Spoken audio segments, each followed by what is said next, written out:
जगत में प्रत्येक व्यक्ति को किसी ना किसी प्रकार की निर्बलता अवश्य होती। जैसे कोई बहुत तेजी से दौड़ नहीं पाता तो कोई अधिक भार नहीं उठा पाता, कोई असाध्य रोग से पीड़ित रहता है तो कोई पढ़े हुए पाठों को स्मरण में नहीं रख पाता। ऐसे अनेकों उदाहरण और भी हैं।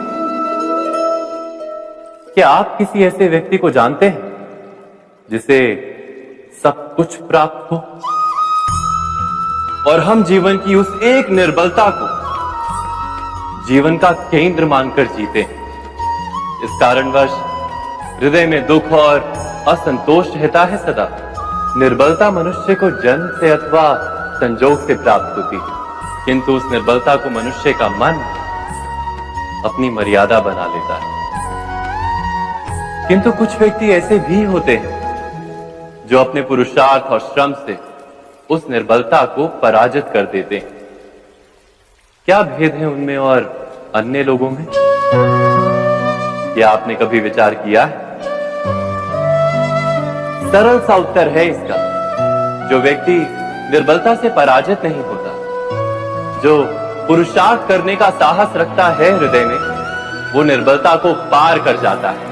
अर्थात निर्बलता अवश्य ईश्वर देता है, किंतु मर्यादा मनुष्य का मन ही निर्मित करता है। स्वयं विचार कीजिए।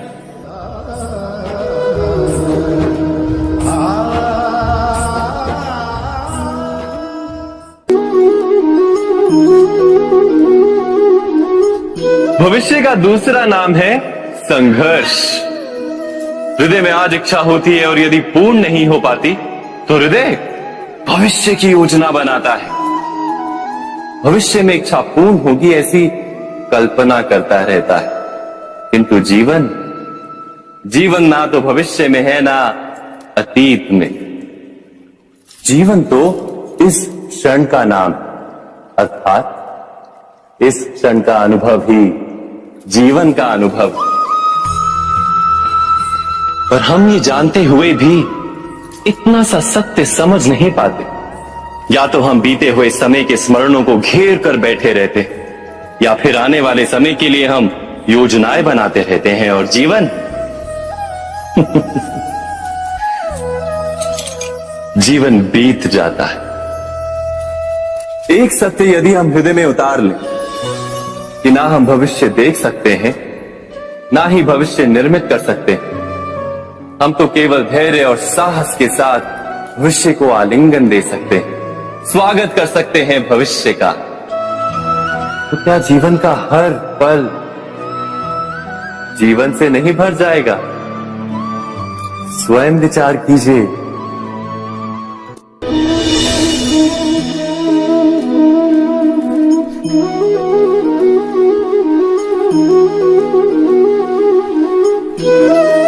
ज्ञान प्राप्ति सदा ही समर्पण से होती है, ये हम सब जानते हैं। किंतु समर्पण का वास्तविक महत्व क्या है?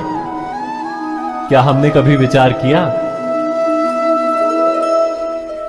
मनुष्य का मन सदा ही ज्ञान प्राप्ति में विभिन्न बाधाओं को उत्पन्न करता है। कभी किसी अन्य विद्यार्थी से ईर्ष्या हो जाती है, कभी पढ़ाए हुए पाठों पर संदेह जन्मता है और कभी गुरु द्वारा दिया गया दंड मन को अहंकार से भर देता है। नहीं, क्या ऐसा नहीं होता? न जाने कैसे कैसे विचार मन को भटकाते हैं और मन की इसी अयोग्य स्थिति के कारण हम ज्ञान प्राप्त नहीं कर पाते। मन की योग्य स्थिति केवल समर्पण से निर्मित होती है। समर्पण मनुष्य के अहंकार का नाश करता है, ईर्ष्या, महत्वाकांक्षा आदि भावनाओं को दूर कर हृदय को शांत करता है और मन को एकाग्र करता है। वास्तव में ईश्वर की सृष्टि में ना ज्ञान की मर्यादा है ना ज्ञानियों की। गुरु दत्तात्रेय ने तो गाय और श्वान से भी ज्ञान प्राप्त कर लिया था। अर्थात विषय ब्रह्म ज्ञान का हो या जीवन के ज्ञान का या गुरुकुल में प्राप्त होने वाले ज्ञान का, उसकी प्राप्ति के लिए गुरु से अधिक महत्व है उस गुरु के प्रति हमारा समर्पण। क्या ये सत्य नहीं?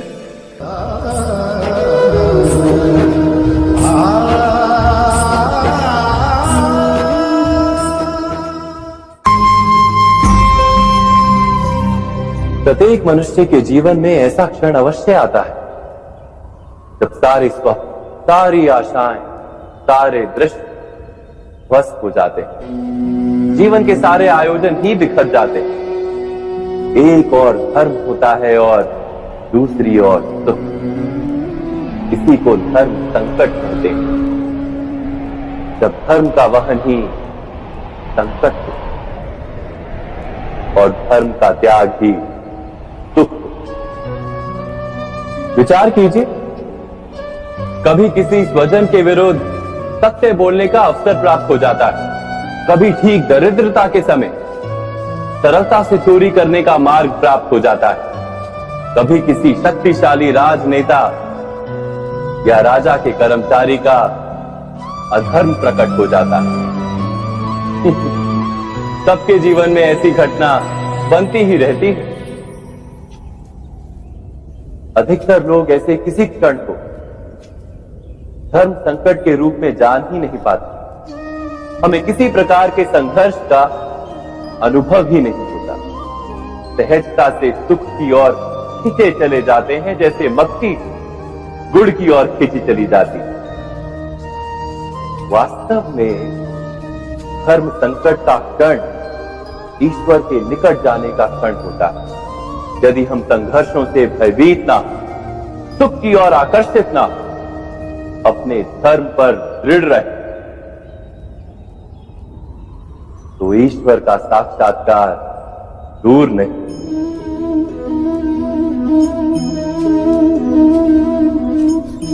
पवन से युद्ध करने वाला पत्ता यदि पेड़ से गिरता है तो भी आकाश की ओर उठता है। पवन से झुकने वाली घास वही भूमि पर रह जाती है। अर्थात धर्म संकट से यदि हम संकट को ही टाल दें तो सुख तो मिलता है, जीवन बढ़ता है, किंतु क्या चरित्र नहीं टूटता?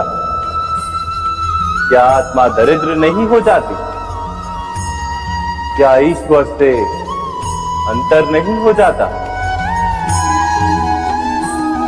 स्वयं विचार कीजिए। दो व्यक्ति जब निकट आते हैं तो एक दूसरे के लिए सीमाएं और मर्यादाएं निर्मित करने का प्रयत्न अवश्य करते हैं। हम यदि सारे संबंधों पर विचार करें तो देखेंगे कि इन सारे संबंधों का आधार यही सीमाएं हैं जो हम दूसरों के लिए निर्मित करते हैं। और यदि अनजाने में भी कोई अन्य व्यक्ति इन सीमाओं को तोड़ता है तो उसी क्षण हमारा हृदय क्रोध से भर जाता है। इन सीमाओं का वास्तविक रूप क्या है? क्या हमने कभी विचार किया? सीमाओं के द्वारा हम दूसरे व्यक्ति को निर्णय करने की अनुमति नहीं देते।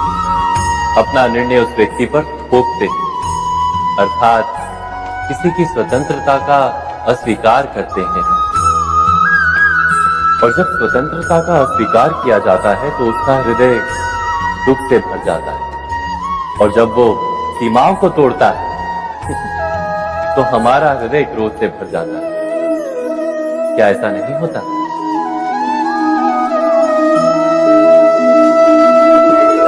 पर यदि एक दूसरे की स्वतंत्रता का सम्मान किया जाए तो किसी मर्यादाओं या सीमाओं की आवश्यकता ही नहीं होती। अर्थात जिस प्रकार स्वीकार किसी संबंध का देह है, क्या वैसे ही स्वतंत्रता किसी संबंध की आत्मा नहीं? स्वयं विचार कीजिए। सबके जीवन में ऐसा प्रसंग अवश्य आता है कि सत्य कहने का निश्चय होता है हृदय में, किंतु मुख से सत्य निकल नहीं पाता। कोई भय मन को घेर लेता है। किसी घटना अथवा प्रसंग के बारे में बात करना या फिर स्वयं से कोई भूल हो जाए उसके बारे में कुछ बोलना, क्या ये सत्य है? नहीं, ये तो केवल तथ्य है। अर्थात जैसा हुआ था वैसा केवल बोल देना सामान्य सी बात है। किंतु कभी कभी उस तथ्य को बोलते हुए भी भय लगता है। कदाचित किसी दूसरे की भावनाओं का विचार आता है मन, दूसरे को दुख होगा ये भय भी शब्दों को रोकता है। तो ये सत्य क्या है? क्या हमने कभी विचार किया है? जब भय रहते हुए भी कोई तथ्य बोलता है तो वो सत्य कहलाता है। वास्तव में सत्य कुछ और नहीं, केवल निर्भयता का दूसरा नाम है। और निर्भय होने का कोई समय नहीं होता, क्योंकि निर्भयता आत्मा का स्वभाव है। अर्थात क्या प्रत्येक क्षण सत्य बोलने का क्षण नहीं होता?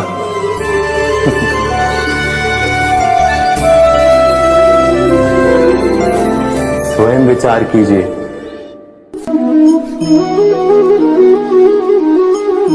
श्रेष्ठता का क्या अर्थ है? श्रेष्ठता का अर्थ है दूसरों से अधिक ज्ञान प्राप्त करना। अर्थात मूल्य इस बात का नहीं कि स्वयं कितना ज्ञान प्राप्त किया, मूल्य इस बात का है कि प्राप्त किया हुआ ज्ञान अन्य लोगों से कितना अधिक है। अर्थात श्रेष्ठता की इच्छा ज्ञान प्राप्ति को भी एक स्पर्धा बना देती है। और स्पर्धा में विजय अंतिम कब होती है?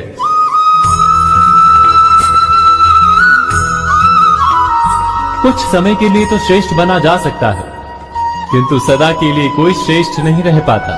फिर वही असंतोष, पीड़ा और संघर्ष जन्म लेता है। किंतु श्रेष्ठ बनने के बदले यदि उत्तम बनने का प्रयत्न करें तो क्या होगा? उत्तम का अर्थ है कि जितना प्राप्त करने योग्य है वो सब प्राप्त करना, किसी से अधिक पाने की इच्छा से नहीं, मात्र आत्मा की तृप्ति हेतु कुछ प्राप्त करना। उत्तम के मार्ग पर किसी अन्य से स्पर्धा नहीं होती, स्वयं अपने आप से स्पर्धा होती है। अर्थात उत्तम बनने का प्रयत्न करने वाले को देर अबेर सारा ज्ञान प्राप्त हो जाता है, बिना प्रयत्न के ही वो श्रेष्ठ बन जाता है। किंतु जो श्रेष्ठ बनने का प्रयत्न करता है वो श्रेष्ठ बने या ना बने, उत्तम कभी नहीं बन पाता।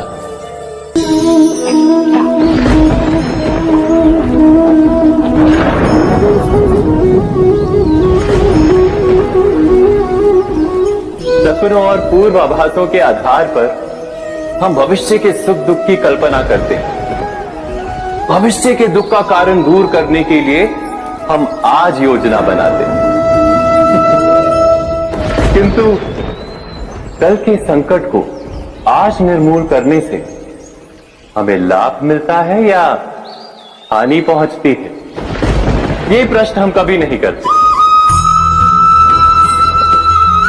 सत्य तो ये है कि संकट और उसका निवारण साथ जन से, व्यक्ति के लिए भी और सृष्टि के लिए भी। नहीं, आप अपने भूतकाल का स्मरण कीजिए, इतिहास को देखिए, आप तुरंत ही ये जान पाएंगे कि जब जब संकट आता है तब तब उसका निवारण करने वाली शक्ति भी जन्म लेती है। यही तो जगत का चलन है।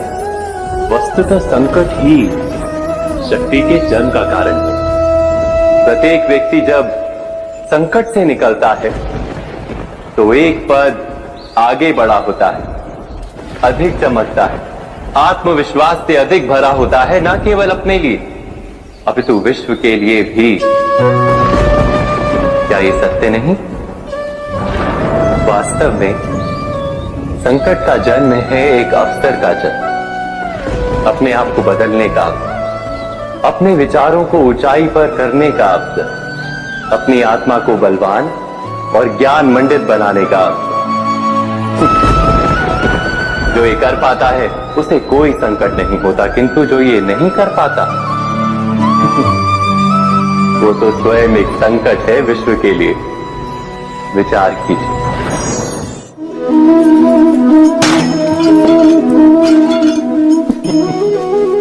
स्वयं विचार कीजिए।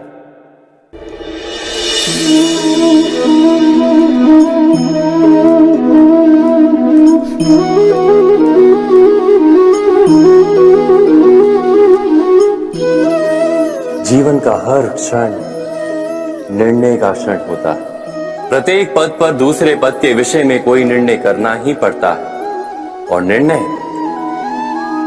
निर्णय अपना प्रभाव छोड़ जाता है। आज किए गए निर्णय भविष्य में सुख अथवा दुख निर्मित करते हैं, ना केवल अपने लिए, अपने परिवार के लिए भी, आने वाली पीढ़ियों के लिए भी। जब कोई दुविधा सामने आती है तो मन व्याकुल हो जाता है, अनिश्चय से भर जाता है। निर्णय का वो क्षण युद्ध बन जाता है और मन बन जाता है युद्ध भूमि। अधिकतर निर्णय हम दुविधा का उपाय करने के लिए नहीं, केवल मन को शांत करने के लिए लेते हैं। पर क्या कोई दौड़ते हुए भोजन कर सकता है? नहीं। तो क्या युद्ध से जूझता हुआ मन कोई योग्य निर्णय ले पाएगा?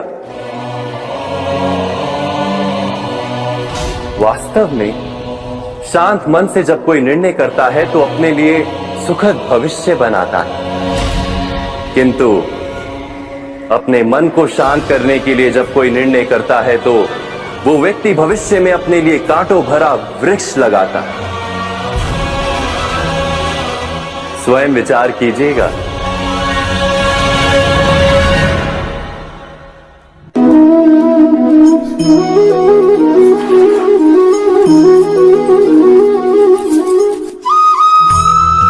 जीवन में आने वाले संघर्षों के लिए जब मनुष्य स्वयं को योग्य नहीं मानता, जब उसे अपने ही बल पर विश्वास नहीं रहता, तब वो सद्गुणों को त्याग कर दुर्गुणों को अपनाता है।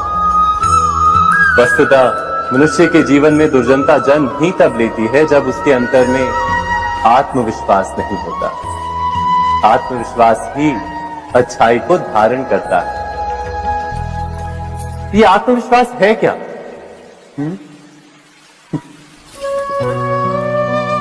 जब मनुष्य ये मानता है कि जीवन का संघर्ष उसे दुर्बल बनाता है, तो उसे अपने ऊपर विश्वास नहीं रहता। वो संघर्ष के पार जाने के बदले संघर्ष से छूटने के उपाय ढूंढने लगता है। किंतु जब वो ये समझता है कि ये संघर्ष उसे अधिक शक्तिशाली बनाते, ठीक जैसे व्यायाम करने से देह की शक्ति बढ़ती, तो प्रत्येक संघर्ष के साथ उसका उत्साह बढ़ता है। अर्थात आत्मविश्वास और कुछ भी नहीं, मन की स्थिति जीवन को देखने का दृष्टिकोण मात्र है, और जीवन का दृष्टिकोण तो मनुष्य के अपने वश में होता है। स्वयं विचार कीजिए।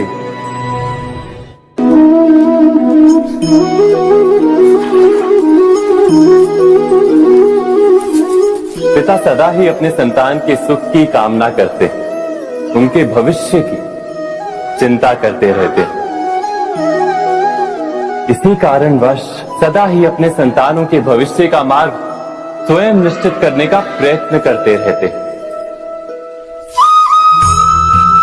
जिस मार्ग पर पिता स्वयं चला है, जिस मार्ग के कंकर पत्थर को स्वयं देखा है, मार्ग की छाया, मार्ग की धूप को स्वयं जाना है, उसी मार्ग पर उसका पुत्र भी चले, यही इच्छा रहती है हर पिता की। निसंदेह उत्तम भावना है ये, किंतु 3 प्रश्नों के ऊपर विचार करना हम भूल ही जाते हैं। कौन से प्रश्न? प्रथम प्रश्न, क्या समय के साथ प्रत्येक मार्ग बदल नहीं जाते? क्या समय सदा ही नई चुनौतियों को लेकर नहीं आता? तो फिर बीते हुए समय के अनुभव नई पीढ़ी को किस प्रकार लाभ दे सकते हैं? दूसरा प्रश्न, क्या प्रत्येक संतान अपने माता पिता की छवि होता है? हाँ, संतानों को संस्कार तो अवश्य माता पिता देते हैं, किंतु भीतर की क्षमता तो ईश्वर देते हैं।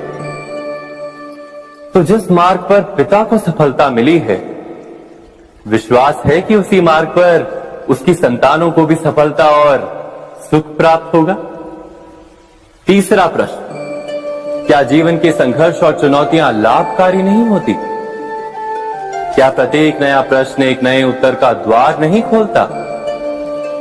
तो फिर संतानों को नए नए प्रश्नों, संघर्षों और चुनौतियों से दूर रखना, ये उनके लिए लाभ करना कहलाएगा या हानि पहुंचाना? अर्थात जिस प्रकार संतान के भविष्य का निर्माण करने के बदले उसके चरित्र का निर्माण करना श्रेष्ठ है, वैसे संतानों के जीवन का मार्ग निश्चित करने के बदले उन्हें नए संघर्षों के साथ जूझने के लिए मनोबल व ज्ञान देना अधिक लाभदायक नहीं होगा? स्वयं विचार कीजिए। मनुष्य की सबसे बड़ी दुर्बलता क्या होती है? सोचिए। धन, प्रेम, अहंकार। मनुष्य की सबसे बड़ी दुर्बलता होती है उसके रहस्य। चाहे आप कितने भी शक्तिशाली क्यों ना हो, कितने भी प्रबल क्यों ना हो, परंतु उसके रहस्य उसके नाश की चाबी होती है। इसलिए यदि प्रबल रहना है, शक्तिशाली रहना है, समर्थ रहना है, तो अपने रहस्य को किसी को भी ना बताएं, ना मित्र को और ना ही शत्रु को, क्योंकि समय पड़ने पर कब कौन शत्रु हो जाए ऐसा कहना संभव नहीं। विभीषण को रावण के अमृत कुंड का ज्ञात था, इसीलिए प्रभु श्री राम रावण का वध करने में सफल हो सके। इसलिए उचित यही है कि आप अपने रहस्य को स्वयं तक ही सीमित रखें। मनुष्य जीवन की परीक्षा में सफल होने के लिए क्या नहीं करता? वो परिश्रम करता है, दौड़ भाग करता है, और ये सब करने के पश्चात भी जब उसका काम नहीं बनता तो वो नकल करता है ना? तनिक लौटिए अपने बचपन में, स्मरण कीजिए अपने बचपन की स्मृतियों का। क्या स्मरण हुआ? विद्यालय में जब आप परीक्षा देने जाते थे तो क्या होता था? आप ना सही, परंतु कोई ना कोई सफलता पाने के लिए नकल करता ही था और उत्तीर्ण भी हो जाता था, है ना? परंतु जीवन की परीक्षा ऐसी नहीं होती। नकल करने वाला सफल नहीं होता। कारण विद्यालय में सबके प्रश्न पत्र एक होते थे, परंतु जीवन के प्रश्न पत्र और उनकी कठिनाई सबके लिए भिन्न होती, तो निश्चित रूप से उनके उत्तर भी भिन्न होंगे ना। इसलिए यदि आपको जीवन में सफलता पानी है तो नकल ना कीजिए, स्वयं के प्रश्नों का उत्तर स्वयं ढूंढिए और सफलता आपकी ही होगी। मनुष्य का जीवन हार और जीत, विजय और पराजय, सफलता और असफलता के मध्य झूलता रहता है। आपके साथ भी ऐसा होता होगा, है ना? जब आप सफल होते हैं, किसी चुनौती पर विजय पाते हैं, तो मन प्रसन्नता से आनंद के उपवन में झूमने लगता है, और जब आप असफल होते हैं तब मन दुख और पीड़ा के सागर में डूबने लगता है। परंतु वास्तव में सफलता और असफलता है क्या? तनिक ध्यान से सोचिए। ये केवल हमारी मनोस्थिति मात्र है। हमारी पराजय तब नहीं होती जब हमारा शत्रु विजय प्राप्त कर ले। हमारी पराजय तब होती है जब हम पराजय स्वीकार कर लें। हम असफल तब नहीं होते जब हम लक्ष्य न पा सके। हम असफल तब होते हैं जब हम प्रयास करना बंद कर दें। इसलिए प्रयास करते रहें और हार ना माने, क्योंकि जिस दिन आप हार स्वीकारना बंद कर देंगे, जीत आपके चरणों में होगी। अब सबने बरगद के वृक्ष को तो देखा ही होगा। क्या आपको ज्ञात है, बरगद के वृक्ष के बीज का आकार राई से भी छोटा होता है, परंतु बरगद का वृक्ष संसार के महाकाय वृक्षों में जाना जाता है। जब उसका जन्म होता है तब उसमें वो जटाएं, वो शाखाएं नहीं होती, परंतु जैसे जैसे उसका विस्तार होता है, जैसे जैसे वो अधिक शाखाओं का भार उठाता है, अधिक पत्तियों का सृजन करता है, वैसे वैसे उसकी शाखाएं जटाएं बनकर जड़ तक पहुंचती है और इस वृक्ष को सहारा देती है। ये जीवन का बहुत महत्वपूर्ण पथ है। बिना लोभ लालच शुभ कार्य करें, अन्य लोगों की सहायता करें। धीरे धीरे आपने जिनकी सहायता की वो आपके सहायक बनते जाएं, आपकी जड़ों को और बलशाली बनाएंगे, आयु मान और आकार बढ़ाएंगे। सहजीवन, सहायता और निष्काम कर्म आपको मृत्यु के पश्चात भी मरने नहीं देगा, आपको अमर रखेगा। हमारा शरीर प्रकृति का एक महान आविष्कार है। इससे जटिल संरचना संसार में और कोई नहीं। हमारा शरीर जितना जटिल है, यदि इसे ठीक से जाना जाए तो इससे अधिक सरल ज्ञान देने वाला और कोई नहीं। हमारे शरीर में पंच इंद्रियां होती हैं जो हमें भाव, गुण और वस्तुओं का बोध कराती हैं। हमारे पास आंखें हैं, नाक है, स्पर्श के लिए त्वचा है, कान है और जीभा है। सबका भिन्न भिन्न कार्य है।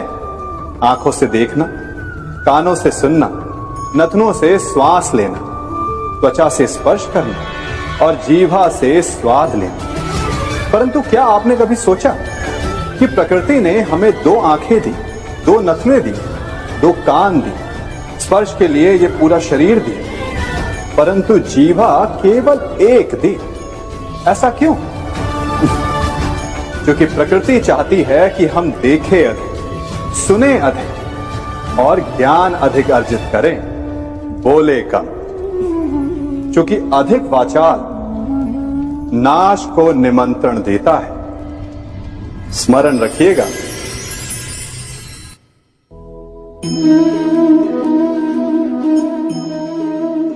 ये सदा यही कहते आए कि यदि आगे बढ़ना है तो अपनों का साथ दो।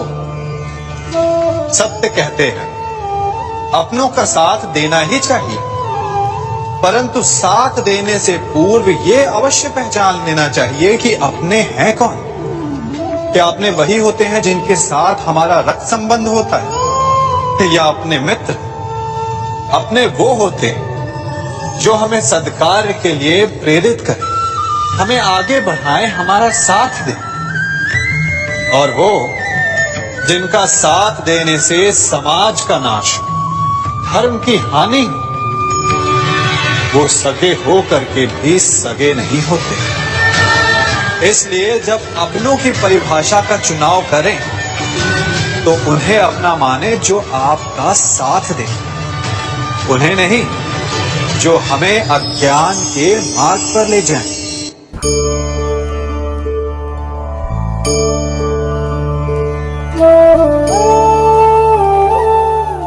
आप जिनसे प्रेम करते हैं सदा उनके समीप रहना चाहते हैं, नहीं चाहते कि कभी अपनों से दूर होना पड़े, बिछड़ना पड़े। परंतु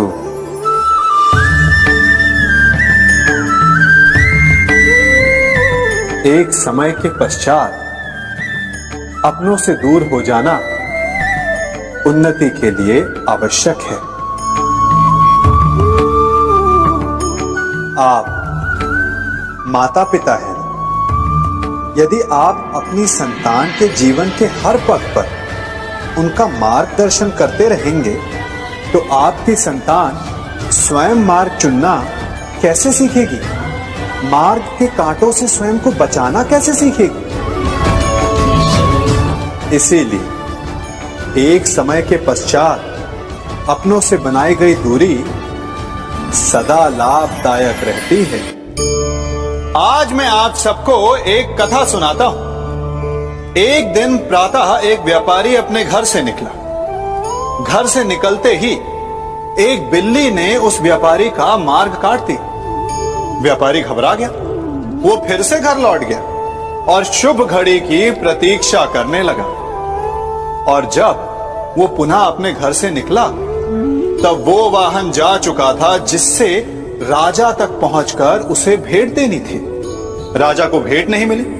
राजा क्रोधित हो गए। राजा ने उस व्यापारी का व्यापार बंद करवा दिया। इस कारण व्यापारी क्रोधित होकर घर पर अपनी पत्नी से लड़ बैठा। पत्नी अपने बच्चों समेत मैके वापस चली गई और उस व्यापारी के जीवन में यदि कुछ रह गया था तो केवल अंधकार। और इन सब का कारण वो उस बिल्ली को मानता रहा जिसने उसका मार्ग काटा था। ऐसा ही एक दूसरा व्यापारी राजा को भेंट देने निकला और उस व्यापारी का मार्ग भी एक बिल्ली ने काट दिया। वो व्यापारी तनिक घबराया, परंतु उसने आगे बढ़ना अधिक उचित समझा। राजा तक वो समय पर पहुंचा। उसने राजा को भेंट दी। राजा प्रसन्न हुए और राजा ने व्यापारी को अपना व्यापार बढ़ाने की अनुमति दी, स्वर्ण आभूषण दी। जब व्यापारी घर पर पहुंचा तो पत्नी को आभूषण और अपने बच्चों को देने के लिए वस्त्र थे उसके पास। हर ओर प्रसन्नता थी। समझ रहे हैं ना? दोनों के साथ एक ही प्रकार की घटना हुई, परंतु दोनों की प्रतिक्रिया भिन्न थी। ऐसा ही हमारा जीवन भी है। हमारे जीवन में प्रारब्ध का अपना स्थान है, परंतु उससे कई अधिक महत्वपूर्ण हमारी प्रतिक्रिया, हमारे सोच का प्रभाव है, क्योंकि यही हमारे जीवन को आकार देते हैं। इसलिए अपनी सोच को सकारात्मक रखिए। आपका जीवन सदैव आनंदमय।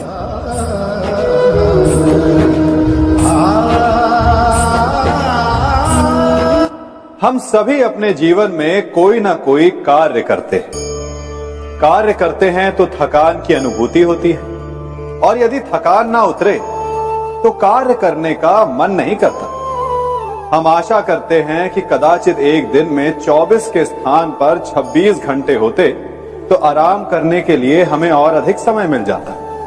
हमें ऐसा अनुभव होता है कि हम बहुत अधिक कार्य कर रहे हैं, है ना? परंतु क्या आपने कभी सोचा कि जो लोग संसार में सफल हैं, उनके पास भी सफल होने के लिए दिन में केवल 24 घंटे थे, तो फिर वो सफल क्यों है? इसका एक छोटा सा रहस्य है। वो कार्य चुनते हैं जो उन्हें प्रिय है, जिसे करने में उन्हें आनंद आता है। उन्हें लगता ही नहीं कि वो कार्य कर रहे हैं, उन्हें लगता है कि वो प्रतिपल आनंद मना रहे हैं। और जब आप आनंद मनाते हैं तो थकान कैसी? इसलिए यदि आप जीवन में कोई भी कार्य करें तो वो आपके मन को भाना चाहिए, या जो कार्य आप कर रहे हैं उसे अपने मन को भा देने दो। सफलता आपको मिलेगी। कभी सोचा है हमारा जीवन भी उस रेत की घड़ी की भांति है? जो रेत नीचे गिर चुकी है वो हमारा अतीत है, जो अब भी ऊपर है वो हमारा आने वाला भविष्य है, और वर्तमान ये संकुचित स्थल है जहां से धीरे धीरे करके रेत गिर रही है। अर्थात हमारे पास जीने के लिए यही एक क्षण है। उसका उपयोग कैसे करना है ये हम पर निर्भर करता है। जो बीत गया उसका दुख मनाना है, या जो भविष्य में होने वाला है उसकी प्रतीक्षा में क्रोध करना है। सब कुछ करने के लिए यही एक क्षण है। प्रसन्न रहना है तो उसके लिए भी यही एक पल है। प्रतीक्षा करते रहोगे तो ये पल भी भूतकाल में बदल जाएगा। इसलिए आनंद के लिए, परोपकार के लिए प्रतीक्षा ना कीजिए, आपके पास जो पल है उनका भरपूर सदुपयोग कीजिए, क्योंकि इस घड़ी को पलटकर आप फिर से समय अवश्य गिन सकते हैं, परंतु अपना बीता हुआ समय आप वापस नहीं लौटा पाएंगे। मनुष्य भी बड़ा विचित्र प्राणी है। अपनों से नीचे के स्तर के लोगों को वो हे दृष्टि से देखता है, उनका उपहास उड़ाता है, उनसे बार बार कहता है कि तुम्हारा कुछ नहीं हो सकता, तुम भविष्य में कुछ नहीं कर पाओगे। जब मनुष्य के पास धन, संपत्ति, मान होता है तो वो दूसरों का आदर नहीं करता, परंतु वो एक बात भूल जाता है कि उससे भी अधिक शक्तिशाली कोई अस्तित्व में है, और वो है समय। काल काल अपना चक्र कब बदलेगा ये कोई नहीं जानता। समय अपनी करवट कब लेगा ये कोई नहीं जानता। कोयला भी समय के साथ साथ हीरे में परिवर्तित हो जाता है। इसलिए जीवन में कभी भी किसी का भी उपहास नहीं उड़ाना चाहिए।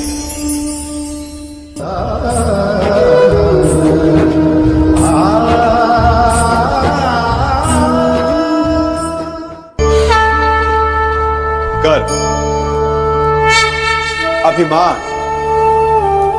और अहंकार, ये तीनों सुनने में एक जैसे लगते हैं, परंतु तीनों का अर्थ भिन्न होता है और परिणाम भी।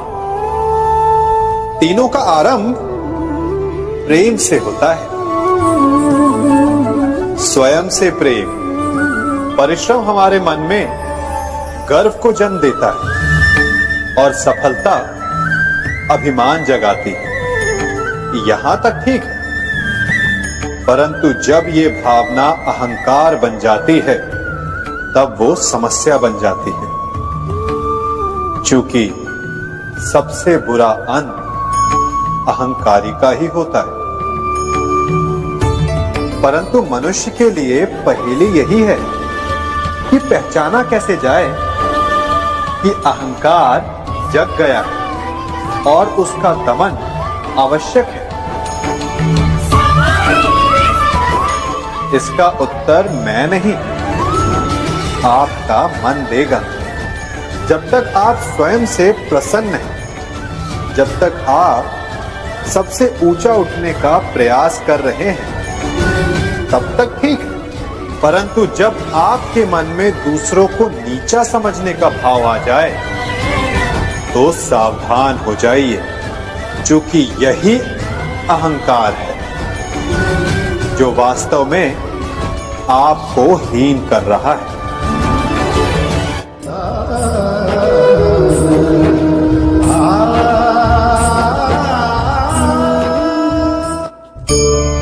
आज मैं आप सबको एक कहानी सुनाता हूं। एक दिन गोकुल में दो व्यापारी आए। एक व्यापारी शहद का था, बड़ा मीठा शहद था उसका, परंतु वो गोकुल में टिक नहीं पाया। उसके व्यापार ने घाटा खाया और शीघ्र ही वो गोकुल छोड़कर चला गया। और दूसरा व्यापारी मिर्च का था। पहले दिन वो एक पोटली लाया और दूसरे ही दिन वो पूरी बैलगाड़ी भर कर लाया, और धीरे धीरे पूरी मथुरा में उसकी धाक जम गई। मुझे बड़ा आश्चर्य हुआ, तो मैंने बाबा से पूछा कि ऐसा क्यों कि एक मीठे शहद का व्यापारी कंगाल हो गया और एक मिर्च का व्यापारी धीरे धीरे नगर सेठ बन गया। बाबा मुस्कुराए और उन्होंने कहा कि मीठी बोली बोलने वाले की तीखी मिर्च भी बिक जाती है, और जो कड़वी बोली बोलता है उसका मीठा शहद भी नहीं बिकता। वाह, कितने उत्तम विचार हैं उनके, और उचित ही है। मनुष्य अपने जीवन में सदैव अपने वचनों से उठता है और अपने वचनों से ही गिरता है। इसलिए अपने जीवन में सदैव मीठी बोली बोलने का प्रयास कीजिए, आपका जीवन सरल हो जाएगा। मनुष्य की सबसे बड़ी दुर्बलता क्या होती है? सोचिए। धन, प्रेम, अहंकार। मनुष्य की सबसे बड़ी दुर्बलता होती है उसके रहस्य। चाहे आप कितने भी शक्तिशाली क्यों ना हो, कितने भी प्रबल क्यों ना हो, परंतु उसके रहस्य उसके नाश की चाबी होती है। इसलिए यदि प्रबल रहना है, शक्तिशाली रहना है, समर्थ रहना है, तो अपने रहस्य को किसी को भी ना बताएं, ना मित्र को और ना ही शत्रु को, क्योंकि समय पड़ने पर कब कौन शत्रु हो जाए ऐसा कहना संभव नहीं। विभीषण को रावण के अमृत कुंड का ज्ञात था, इसीलिए प्रभु श्री राम रावण का वध करने में सफल हो सके। इसलिए उचित यही है कि आप अपने रहस्य को स्वयं तक ही सीमित रखें।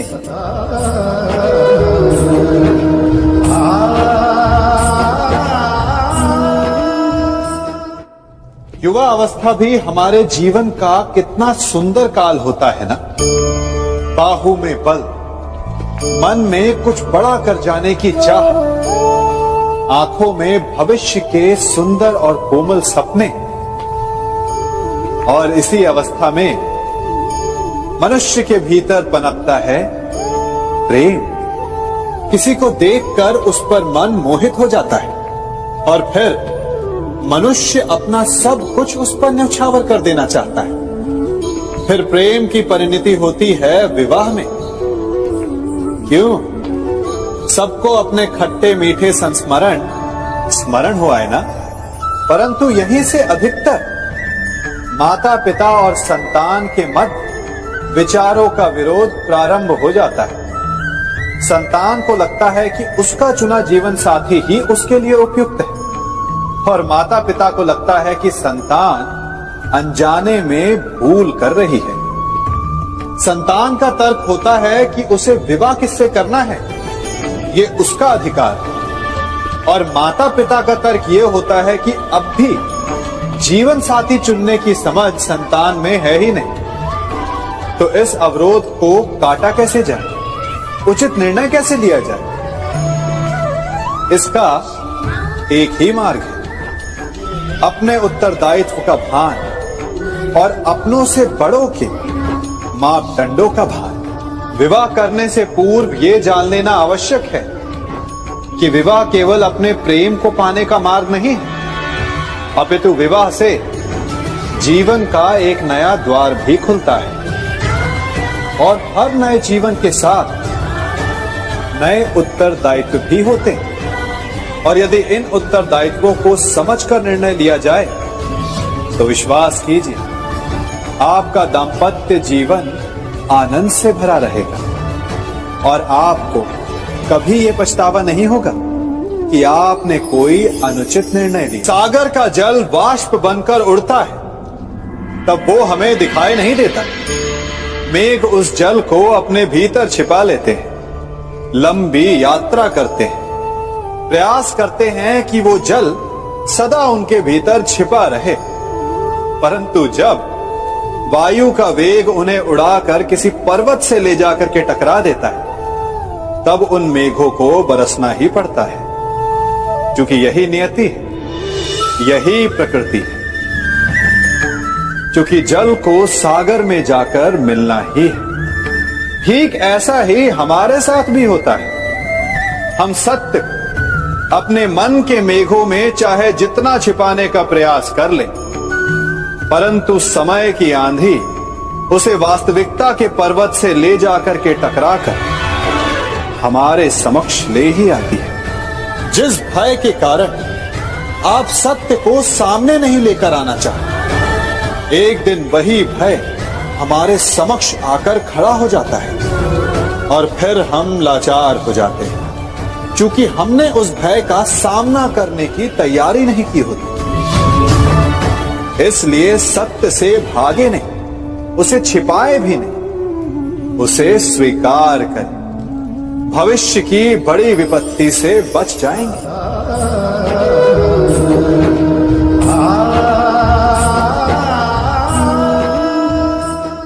कभी कभी आप सबके जीवन में एक ऐसी विचित्र समस्या अवश्य आती है कि शक्तिशाली के समक्ष मौन हो जाए। कि उस शक्तिशाली से विवाद करने से बचने के लिए आप मौन रह जाते। मानता हूं ऐसा करने से आप एक विवाद से बच जाते, एक संघर्ष से बच जाते, परंतु ऐसा बचाव एक बड़े संघर्ष को जन्म दे देता है। कैसे? हमारा मौन रहना अनजाने में उसका समर्थन बन जाता है और वो स्वयं को अधिक शक्तिशाली अनुभव करता है और यहां से हमारा दमन प्रारंभ हो जाता है। एक के बाद एक हम अन्याय में अनचाहे रूप से सम्मिलित होते चले जाते हैं। तो इसका तोड़ क्या है? ये समझने के लिए ये जानना आवश्यक है कि ऐसी कौन सी बात है जो आपको विरोध करने से रोकती है। ये सामने वाले की शक्ति नहीं जो आपको रोकती है, यह आपके भीतर छिपा भय है जो आपको रोकता है। हाँ, कभी कभी भय आपकी सुरक्षा अवश्य कर सकता है, परंतु साथ साथ ये भी जानना आवश्यक है कि ये भय ही है जो आपको मौन भी रखता है। इसलिए अपने मन से भय को निकालिए और खुलकर अनीति का, अन्याय का विरोध कीजिए और फिर देखिएगा आपका मन कितना मुक्त, कितना हल्का अनुभव करेगा।